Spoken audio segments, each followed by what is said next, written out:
улуу инсандын ит тойгон жеринде калат, эр туулган жерин табат деген. 2007 жылдан бери сахар болуп жүрөм да. 3-4 жыл болду, путум ооруп, ириң пайда болуп, бул мамлекеттик больницага барсам путуңузду кесебиз дедилер. Мен бериге пут кестирген келген эмесмин дедим. Көрбөйсүңөрбү? Ушунча чоң Бишкектеги больницада ушундай жооп аламбы мен дедим дагы. Кагазды алып кетип калдык. Анан кызым болсо перевязка жасап, мынтип базы исе ириң мондай атты да.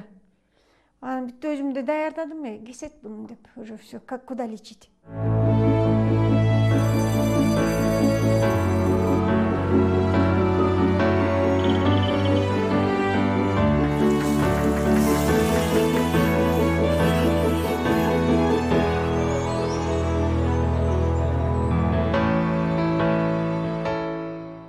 Амансыздар бардактуу көрүүчүлөр, бүгүнкү көрсөтүүбүздүн чыгарылышында өзүңүздөргө керек маалымат аласыздар жана ошол маалыматтарды жеткиребиз деген ойдобуз. Сөздү кыскартып дароо конокко өтсөм, бүгүн биздин коногубуз врач Максат Бубеков. Саламатсызбы? Саламатсыздарбы? Кош келиңиздер. Рахмат. Максат, негизи сиздин автобиографияңыз менен таанышып өттүм бир аз. Бул иш жолуңуздун башында да күбө болгом. Негизи айтып коет эмеспи, генерал болууну самабаган солдат эмес деп. Бирок сиз көпчүлүк эр азаматтарыбыздын бириндей эле ошол алгач аскерий багытты тандаптырсыз. Бирок колуңузга автомат кармабастан, дарыгерлердин шайманын кармап, багытыңызды башка согуш талаасына буруптурсуз. Согуш деп салыштырганымдын да жөнү болсо керек, анткени кант диабет оорусу кулачын жайган. Мекенге пайдалуу болгон, мекенди коргойм деген киши аскер болгонго даяр болот. Жолубуз ошол жактан башталды.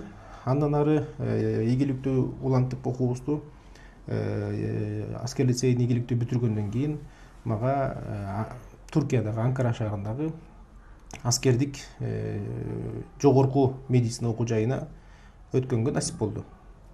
Ал жакта дагы медицинаны жана аскердикти улантып буюрса 7 жыл ал жакта окудум. Анан Туркияда окууну бүтүп, андан ары иштеп жүрдүм. Жалпы медициналык тармакта, неотложная медицина деп коет, ошол тармакта иштеп жүрүп, дайыма оюмда мындай болду да.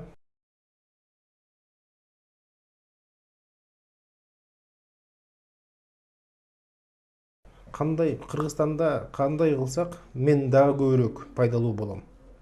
Маселе ошол болчу. Анан дүйнө менен дайыма бизде амбиция бар болчу, дагы деле бар. Кантип дүйнө деңгээлинде бир иш кылсак болот. Биз деле кыла алабыз. Көзүбүз жетет, анткени ал жакта жүргөндө башка дагы чет өлкөлөргө барып, өзүмдүн билимим, тажрыйбамды текшерип көргөндө биз алардан кем эмес экенибизди көрдүм. Ар кандай факторлор менен кардиология, онкология сыяктуу тармактар өнүккөн өлкөлөрдө алдыга кетип калганы талашсыз. Бирок өзүнүн билимине, тажрыйбасына ишенген Максат мырза арканды алыс таштап, Кыргызстан отурукташып калган тармактар башка өлкөлөр менен жарыша албасына көзү жетип, ошол эле учурда өнүккөн өлкөлөрдүн да алы жетпей жаткан кант диабети тармагына баш багат.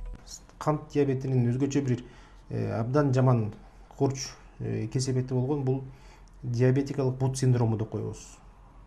Диабетикалык бут синдромунун айынан дүйнөдө ар бир 20 секундада бир киши бутун жоготот. Бутун жоготкондордун жартысы биринчи жылы чыгышпайт. Өздөрүн жоготобуз тилекке каршы. 5 жыл жашоо университетте, мамлекеттик университетте ошол жактын кадр болуп иштеп баштадым. Ушул нерсени ачабыз деп. Көп ошол учурда ийгиликтер болду. Мен анткени ушуну сүйүп, аябай күнүтүү менен, анткени өзүңдү жыйынтык көргөн сайын дагы көп сүйүп баштайсың. Элдердин сага айткан ыраазычылыгын көргөн сайын өзүң аябай ошого байланып кетесиң да. Ушу менен ооруп калдым менчи. Күнүтүү эле ушул болуп калды. Башка жерде султан болгуча өз жериңде ултан бол деген кеп бар. Башка өлкөдө ташы канчалык өйдө кулап, ишин ийгилик коштосо да, Максат мырзанын жүрөгүндө Кыргызстанга кайтып келип, өзүбүздүн ата-апаларды дарыласам деген изги тилеги бар эле. Туркия деген өзүңөр билгендей өтө калкы көп, 85 миллион калкы бар. Ошол 85 миллиондун эң кыйын жараларын бизге келген мекемеде иштедим.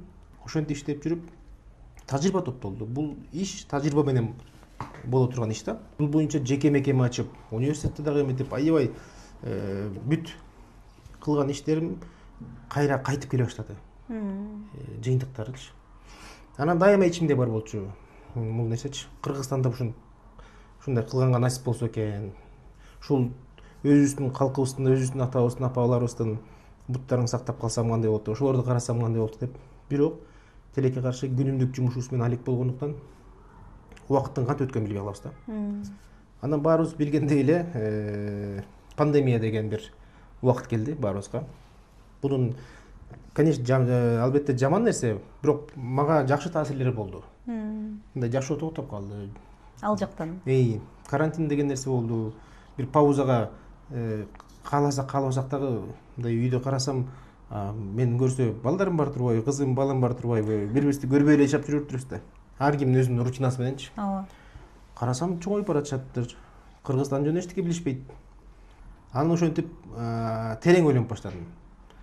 Буну азыр бул нерсе боюнча чара көрбөсөм, анда өмүр бою эле Түркияда калып, ошол ойдон калып кетет окшойм.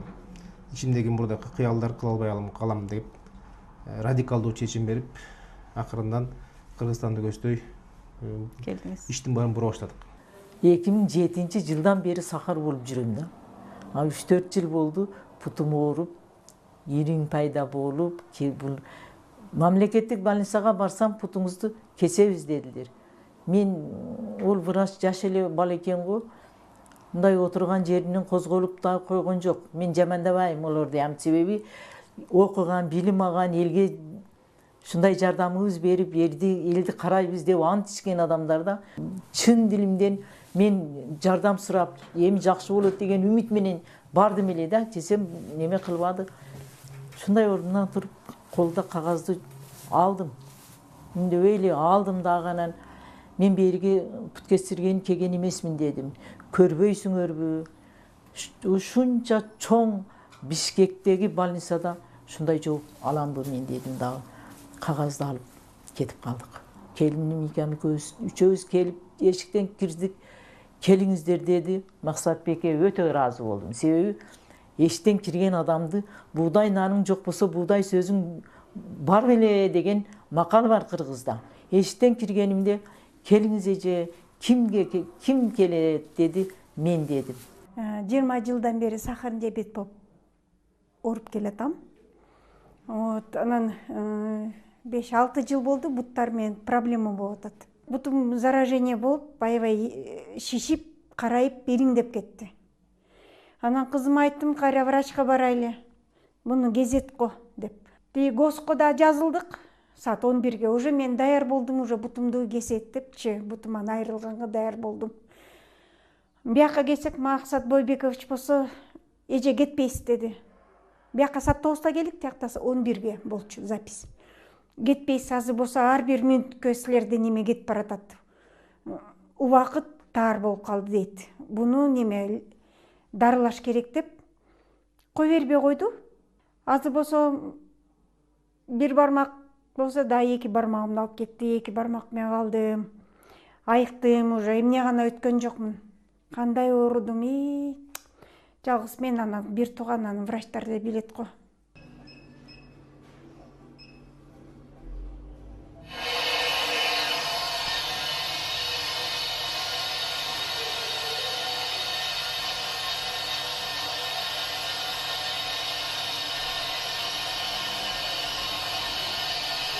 Адегенде кичине түшкөндө коркконсу андан кийин көнүп калат экенсиң, бирок жакшы да. Мындай сулуук, зрение, сулуук, эмелерге аябай жакшы экен да, кадимкидей ачылды. Баракамире эмнеге жардам берет? Баракамире основном аммен вещеске, кан айланууну жакшыртканга, жараны бүткөнгө, анан кийин иммунитетти көтөргөнгө аябай катуу күчтүү жардам берет. Негизи мен ошол практикамда журналистик эки каарманды жолуктурдум. Анын бири сизсиз. Биринчи каарман Казакстанда жашап келген Турдубай Жайчыбеков деген ата болчу. Ал Казакстанга жашап жүргөндө Казакстандын бир чөлүн эле берип коюшуптур, эчтеке өспөгөн. Бирок ошол жерди 1 гектарбы канча эчтеке өспөйт деп өздөрү карабай койгон жерди жапжашыл кылып, суу чыгарып, өстүрүп, гүлдөтүп, ошол жактан көп ийгиликке жетишип, ошол жакта семьясы менен жашачу экен, үй бүлөсү менен. Бирок ошо Абай деген улуу инсандын ит тойгон жеринде калат, эр туулган жерин табат деген сөзүн уккандан кийин чыгармадагы жүрөгүн аябай катуу тийиптир да. Анан аябай жаман болдум дейт. Ошол айыл эч нерсе көрүнгөн жок дейт, жер. Баарын таштадым да, шыгылып бир кичинекей үй болсо да алам деп туруп, семьясынын үй бүлөсүнүн баарын алып туруп басып келе бериптир да бияка. Бирок ошол жак кыргыз айылы деп калып калыптыр аталыш менен. Анан ошол кишинин патриоттуулугуна аябай таң бергем да. Анан сиздикин карасам деле ошол адам сыяктуу каармансыз да. Тияктан ошол көп ийгиликке жеткенсиз, мекеме ачкансыз. Турция деп ошол жакка канча кишилер барат бизден эле. Ошол жактын баарын таштап баса берип, сиз деле бул жактан ошо жаңы аркча, жаңы медицина, жаңы кесипти ачып, ошол бир чоң жаңылык жарата алдыңыз да. Ушундай патриот адамдар көп болсо деп тилейм. Сиз дагы көп жаштарга үлгү болот окшойсуз деп тилейм. Ишиңизге ийгилик.